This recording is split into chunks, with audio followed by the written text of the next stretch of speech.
Hello everybody and welcome to today's video on the leaderboards. Today I'm going to show you where you can find the leaderboards, but also how you can connect it to a forum to run any specific challenges for your clients.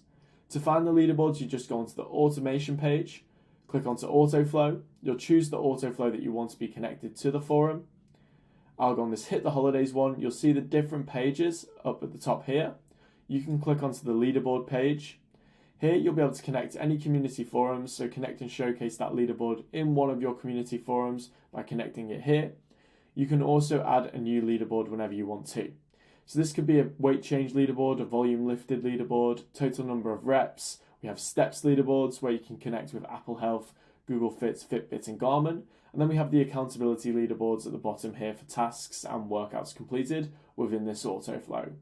So I'm going to click on this tasks one. You'll be able to change that title if you want to. You can also add a description for your clients to see.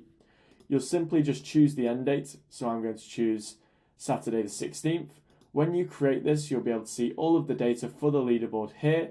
Once you connect that to a forum, that will also appear for your community so they can see how they're getting on in that leaderboard too. I hope this overview was helpful today. If you have any questions, be sure to reach out.